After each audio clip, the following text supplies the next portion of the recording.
First and foremost, I want to give all praises, honor, and glory to Yahweh, Bahasham, Yahushai, Bahasham, Barcha Kodash. Double honors to the elders and the apostles of Great Millstone, and peace and blessings to the elect. And today we're going to go into the book of Psalms, the 18th chapter. It says here, the Lord praised for giving deliverance. And as we go into the chapter, it's mainly about that, right? Deliverance from the Lord, as in David's psalm over here, which, parts of this you can correlate to the deliverance of the elect, but anyway, let's get into it. So it says, a psalm of David, the servant of the Lord Yahweh, who spake unto the Lord in the words of the song in the day that the Lord delivered him from the hand of all his enemies and from the hand of Saul. And he said, I will love thee, Yahweh, or O Yahweh, my strength. The Lord is my rock and my fortress. And that rock is, in other words, for he is my defense, right? So the Lord is my rock or my defense and my fortress and my deliverer, my God, my strength, in whom I will trust, my buckler, which is a shield, and the horn of my salvation, or the power, of my salvation, and my high tower. I will call upon the Lord, who is worthy to be praised. So shall I be saved from mine enemies. And that's why we call upon the Lord, right? Because we know that salvation isn't going to come by your own strength, but you have to trust in the Lord. The sorrows of death compassed me, and the floods of ungodly men made me afraid. And the floods is talking about, the amassing, right? Like so many adversaries against him, it's like a flood. And we're also going to be put in that stead. In fact, it's like we're like that now, right? We're compassed about with sorrows in this land, trying to live a righteous life in a wicked world. And you have nothing but ungodly men around us, from people of our own nation, to those of the other nations, Esau and the other adversaries that we have. Right? And when they come with that great wrath, they're going to try to make afraid, the people that believe in the Lord, making war against the remnant of the seed of the woman, going back to Revelation. But the Lord is going to give us that spirit, right, to defend ourselves and to be bold. The sorrows of hell compass me about. The hell here is referring to the grave. So that's basically like times when you feel uncertain about life. Your life is hanging in a doubt. It feels like you're compassed about with the sorrows of dying, of going to the grave. The snares of death prevented me. Prevent meaning to go ahead, right? It's like the trap of death sought me eagerly. And this is manifested in situations like that are life-threatening. In my distress, I called upon the Lord Yahweh and cried unto my God. He heard my voice out of his temple, and my cry came before him, even into his ears. Then the earth shook and trembled. The foundations also of the hills moved and were shaken, because he was wroth, because he was angry. There went up a smoke out of his nostrils, and fire out of his mouth devoured. Coals were kindled by it. He bowed the heavens also and came down, and darkness was under his feet. So here, as David is describing, the Lord basically intervening to defend him. This is also creating a visual of the Lord sending Yahushai back to defend and to deliver his elect. Right, as it says here, he came down, and darkness was under his feet. He rode upon a cherub, which is a chariot, in this case, and did fly.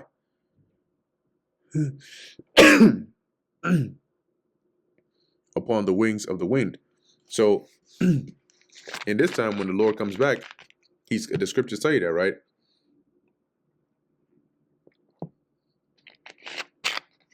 In Revelation is described as the white horse, right? That the Lord is coming on, and that's how he's going to fly upon the wings of the wind, which is going to be in his chariot. He made darkness his secret place. His pavilion or tabernacle round about him were dark waters and thick clouds of the skies. at this, and that's what they do, right? The chariots cloak themselves. Like when you look at sometimes the scriptures refer to them as clouds because they cloak themselves within the clouds. So as I mentioned here, right, his pavilion, which surrounds him. So it's like imagine a chariot being in a tabernacle of a cloud, right, or cloth wrapped inside of it. And that's why it says, "Behold, he cometh with the clouds." Like if you were to see this here, don't worry about this. This is from a previous lesson I did. You'll see it if you watch through the rest of the Psalm videos. Might have been Psalm 78. Anyway, this is UFO seen from Independence Day, right here. Or actually, no, the other one was better. This one. Hopefully it doesn't crash. But this one was better, right? And here you can see it's a chariot, a so-called UFO, coming out of the clouds. So it's cloaked, it's like wrapped in the clouds, right? Going back to Psalm 18. It says here, verse 12, and at the brightness that was before him, his thick clouds passed, hailstones and coals of fire. Let's read this in the NLT. Thick clouds shielded the brightness around him and rained down hail and burning coals. You see that? It says here, or the lightning bolts. And when you read in 2nd Ezra 13, right, it gives you another visual of that, of the Lord appearing in a chariot, right, and shooting down, you know, the mix of fire and tempest and all of that, a destructive force. Today we call it a laser beam, coming from his chariot or his UFO, to put it plainly. So here, you know, as David is describing the means in which the Lord comes down to defend him, it's painting the picture, right, of how Yahushua is going to come down with the, you know, the hailstones and the coals of fire, because he's going to come with fire. That's what it says in Isaiah 66 and 15, right? The Lord will come with fire, you know, and with his chariots like a whirlwind, and he shall plead with all flesh, not to beg, but to judge. So at the time of Yahushua's return, you're going to have the missiles that are hitting, but he's also going to be doing damage along with the angels with their lasers, okay, which are also likened onto his arrows. You know, missiles are also likened to arrows, but the lasers from the chariots are also likened onto arrows. It says, yea, he sent out his arrows and scattered them, and he shot out lightnings and discomfited them. And that's why also in Revelation, it describes him as having a bow, right? Revelation, the 6th chapter. There was a white horse, and he that sat on him had a bow and went around to conquer. So when Yahushua comes back, what is he shooting out of that bow? Which is not a literal bow. He's not literally on a horse. That's going to manifest as him coming with the clouds and the chariots, shooting lasers, right, from his chariot, destroying and also delivering. Right, it says, and scattered them, and he shot out lightnings and discomfited them. That's also in 2nd Ezra 13. Then the channels of the waters were seen, and the foundation of the world were discovered. The foundations of the world were discovered at thy rebuke, O Yahweh, at the blast of the breath of thy nostrils. So reading that in the NLT. Then at your command, O Lord, at the blast of your breath, the bottom of the sea could be seen. That's the foundations, right, being discovered. And the foundations of the earth were laid bare, because at this time, there's also going to be, you know, great destruction, right? When the Lord comes back, the earth is going to be reeling to and fro. You know, land is going to be getting hit with missiles. There's going to be a lot going on. Verse 16, he sent from above, he took me, he drew me out of many waters. You see that? Which in David's case, he described his adversaries as a flood, right? So the Lord delivered him from the midst of his adversaries. But you know, symbolically, that's how the Lord is going to deliver the elect. He's gonna send from above, right? In Revelation 18, you know, that shout, the voice, come up hither, right? That ye be not partakers of her sins.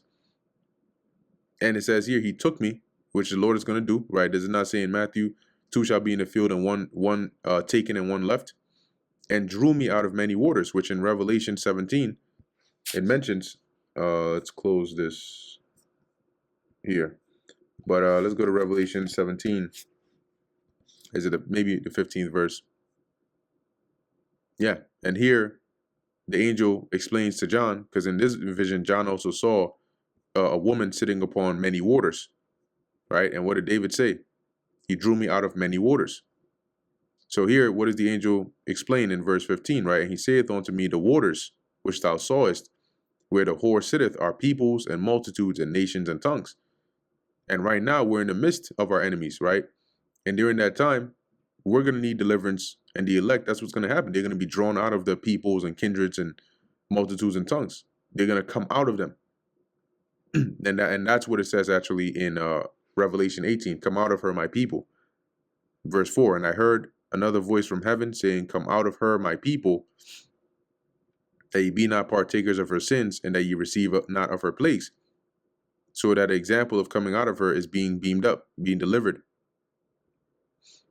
Verse 17, he delivered me from my strong enemy and from them which hated me, for they were they were too strong for me.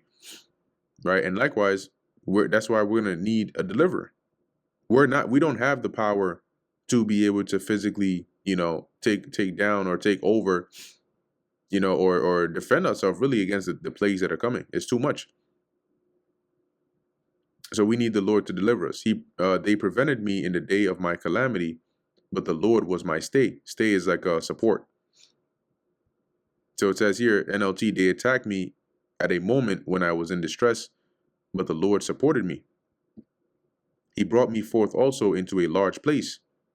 And that's a shore in a safe place. He delivered me because he delighted in me. See, and what those that the Lord is going to deliver, does he not delight in them? Of course he does. Remember, that is the bride that hath made herself ready, which is a symbolic representation of the elect, the believers. The Lord rewarded me according to my righteousness, according to the cleanness of my hands hath he recompensed me. That is, and later in this chapter is going to mention that, right? But the Lord showed himself faithful to those that are faithful to him, as David was. For I have kept the ways of the Lord Yahweh, and have not wickedly departed from my God. For all his judgments were before me, and I did not put away his statutes from me. Before me, meaning that they were constantly, in my mind. I did my best to follow them, and I didn't go astray from them, from his statutes. I was also upright before him, and I kept myself from mine iniquity, right? As to abstain from evil, and to walk upright, walk righteously before the Lord. Therefore the Lord recompensed, therefore hath the Lord Yahweh recompensed me according to my righteousness. You see, in Revelation 3 and 10, the Lord is going to recompense us according to our righteousness, right? In the sense that, what does it say? Because thou hast kept the word of my patience, I will also keep thee in the hour of temptation. So that recompense of being kept or guarded in the hour of temptation, leading into deliverance, is going to be because or according to you keeping his word, which the Lord sees as a righteous thing. According to the cleanliness of my hands in his eyesight. And does the scripture not say concerning the elect that in whose spirit there is no guile? So the Lord sees the elect as clean in the eyesight, or in his sight, through Yahushua, just as David was saying he was seen as clean in the eyes of the Lord. With the merciful wilt thou shew thyself merciful, with an upright man thou wilt shew thyself upright. See? So if you are, if you're not giving your all, for example, to the Lord, he's not going to give his all for you. If you're not faithful to the Lord, he will not be faithful to you. If you deal mercifully, he will deal mercifully with you. With the pure, thou wilt shew thyself pure. And with the froward, thou wilt shew thyself froward. See? You want to deal crookedly, the Lord will deal with you crookedly. If you're pure and you're sincere, the Lord will deal with you purely and sincerely. For thou wilt save the afflicted people. Who are the afflicted people? Israel. And who does that start with? The elect of the nation of Israel. But will bring down the high looks.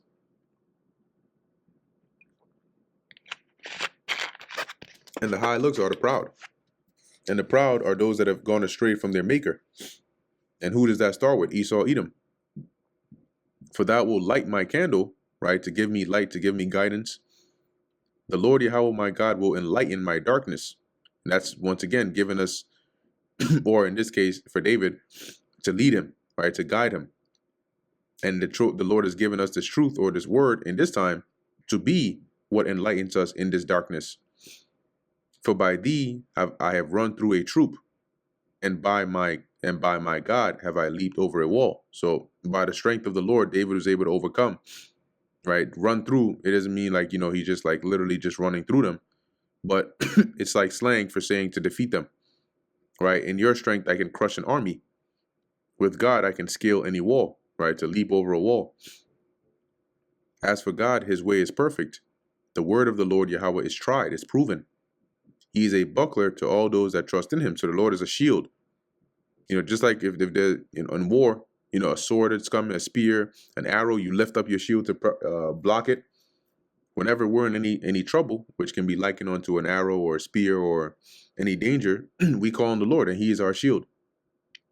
For who is God, save Yahweh? Or who is our rock, our defense, save our God?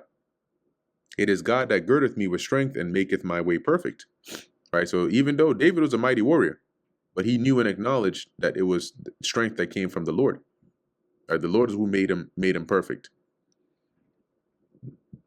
He maketh my feet like hinds' feet, and setteth me upon my high places. Now, with hinds' feet, it's stability, but also if you look up here, what is special about hinds' feet? Sure, something will come up. It says hinds' feet, female deer, are special because of their incredible sure-footness, allowing them to scale steep, rocky, and treacherous mountain terrain without falling. They possess a unique, synchronized, and precise gait where their back feet land exactly in the tracks of their front feet, and I believe cats are like that as well, enabling them to navigate dangerous, narrow paths securely. You see, because where the front feet step, if it's stable, then the back feet step in the same place, so they're not slipping. It's not like your front feet step in one area, which is stable, then your back feet step somewhere, which is unstable, and then you slip. And also, it makes it hard to track because if you see, let's see something like, actually, let me go back. Let's keep this. Open a new tab. Footprints in snow of, let's say, not even deer, a bear. Okay. So you can see, right, when you look at this, or if you're like really good at, tracking this, you'll notice that there's the the paws, the two front paws, and then the back two. And you can see that when you track the prints. You can look through, you can see, oh, okay, so this is the two front, this is where the front foot were and the back foot. But with a deer or with a hind, it's going to be only two, because, where its front feet step or where its back feet step. Okay. But the main point about it is that it's the sure footness, allowing them to scale steep, rocky, and treacherous mountain terrain without falling. So in other words, the Lord made David, as it says here, making his feet like hinds' feet, sure-footed, so that he can be stable and not fall, to be swift as well, and setteth me upon my high places. See, just like a hind being able to, what is that? Scale steep and rocky and treacherous mountain terrain without falling. So he was able to, achieve, to those high places, not like worship high places, but like, to go up to high points, to elevate, with a sure foot, without falling, with a strong foundation. He teacheth my hands to war, so that a bow of steel is broken in mine arms. And when you read that in another translation, it says, he trains my hands for battle. He strengthens my arm to draw a bronze bow. And NKJV, he teaches my hands to make war. So that's when you're skilled, right? Like, for example, you may learn how to box, but then there's somebody who's like extremely, extremely good at boxing, and you just teach him a little bit, and it's just like, damn, like this guy, he just learned, for 3 months, and he's almost already better than people who've been doing it for 2 years. That's the Lord teaching. You have a knack for it, right? So you're taught, instructed, okay, how to throw a punch, how to do this, but your skill for it is, through the roof. That's when you're taught of the Lord, so that my arms can bend a bronze bow. And usually bows, you'd use like wood, right, back then. And see if I can find it. Bows of the ancient world. Yeah, so it's usually made of wood, allowed it to bend. A bronze bow, that's tough. To bend that's kind of tough. But anyway, it says here, thou hast also given me the shield of thy salvation, and thy right hand hath holden me up, and thy gentleness hath made me great.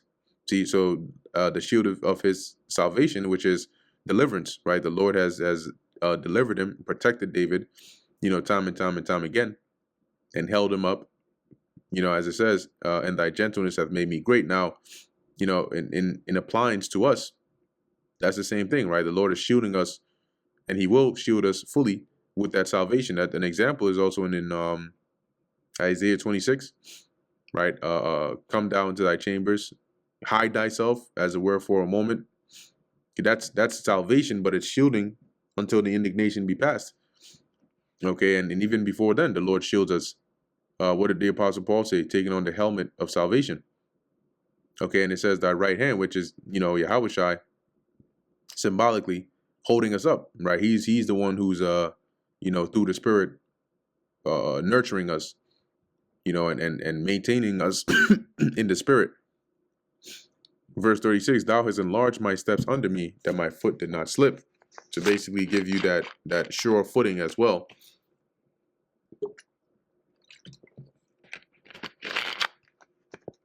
If you're walking in a narrow path and the land under you is very small, you have a greater chance of falling, as opposed to if it's like large, right? And you have a place to put your foot. I have pursued mine enemies and overtaken them, neither did I turn again till they were consumed. I have wounded them that they were not able to rise. They are fallen under my feet. So the Lord, not only did he deliver David, but he gave him the ability to have the upper hand over his enemies. And as he says, I pursued them, and I wounded them to the where they couldn't rise again. And now they were subdued under my feet. For thou hast girded me with strength unto the battle. Thou hast subdued under me those that rose up against me. So my enemies are now, have become prey to me. Thou hast also given me the necks of mine enemies, that I might destroy them that hate me. And guess what? That's an honor that the Lord is going to give his saints. They cried, but there was none to save them, even unto the Lord, but he answered them not. Imagine the enemies here of David, especially these other nations. Imagine them with their idols and stuff they serve. And they got so bad, they just so desperate that they cried even unto the God of the one who is destroying them, who gave him the power to destroy them. They called even unto him in hopes of something, but he answered them not. Why would he? Then did I beat them, small as the dust before the wind. I did cast them out as the dirt in the streets. Thou hast delivered me from the strivings of the people. Thou hast made me the head of the heathen. A people whom I have not known shall serve me. And this is also going to apply to Israel. When the Lord delivers us, right, when he delivers his elect, we're going to be raised up, right? There are a lot of precepts that go into that, to be the head over the heathen, right? I will give the, what's that, Revelation? Might be Revelation 2. So he that overcometh and keepeth my works unto the end, I will give him power over the nations. That's being head over the heathen. And he shall rule them with a rod of iron, as the vessels of a potter shall they be broken to shivers, even as I have received of my Father. Okay, so it says here, a people whom I have not known shall serve me, right? It also says, what's that, is in Isaiah, that, let's see, nursing, right, Isaiah 49 and 23, and kings shall be thy nursing fathers, and their queens thy nursing mothers. They shall bow down to thee with their faces toward the earth and lick up the dust of thy feet. It's not literally them licking up dust, but it's it's basically them bowing down, right, completely to the ground, to where they're that close to the ground that they could lick it. And thou shalt know that I am the Lord Yahweh, for they shall not be ashamed that wait for me. See, and that's a privilege given to his saints, starting with his elect. Verse 44, as soon as they hear of me, they shall obey me, and strangers shall submit themselves unto me. Right? We just read an example of that, in appliance to Israel. The strangers shall fade away and be afraid out of their close places. Let's read that in the NLT. They all lose their courage and come trembling from their strongholds. Which in David's time he did, right? He the earth was quiet before him because the Lord had given him, dominion over his adversaries, and he was ruling over them. But also, prophetically speaking, that's what the Lord is going to do for us. He said we're going to rule over the whole world permanently. Verse 46, the Lord liveth, and blessed be my rock, and let the God of my salvation be exalted. And who is the God of our salvation? Yahweh Ba'asham Yahweh Shai. The scriptures liken Yahweh Shai to being the captain of our salvation. It is God that avengeth me and subdueth the people under me. He delivereth me from mine enemies. And that's why in Song of Solomon it said, wake not my love till he please. Because it's the Lord that's going to do this, right? Not us. You can't force the Lord's hand, right? He's going to do it on his own time. He delivereth me from mine enemies.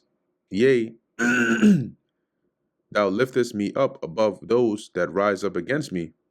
Thou hast delivered me from the violent man. And who is the violent man? Generally speaking, in David's time, is anybody that would come against him. But in our time, there's a particular man, a man of sin, all right, who is likened unto the violent man, and that's Esau. Okay, they are likened unto the violent man that the Lord is going to deliver us from.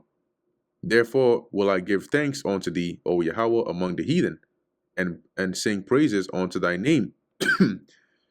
Great deliverance giveth he to his king, and sheweth mercy to his anointed, to David, and to his seed forevermore. And that brings us to the end of the book of Psalms, the 18th chapter. Lord willing, that was edifying to the elect. In closing, I want to give all praises, honor, and glory to Yahweh, Bahasham, Yahweh Shai, Bahasham, Rakha Kodash. Until next time, Shalom.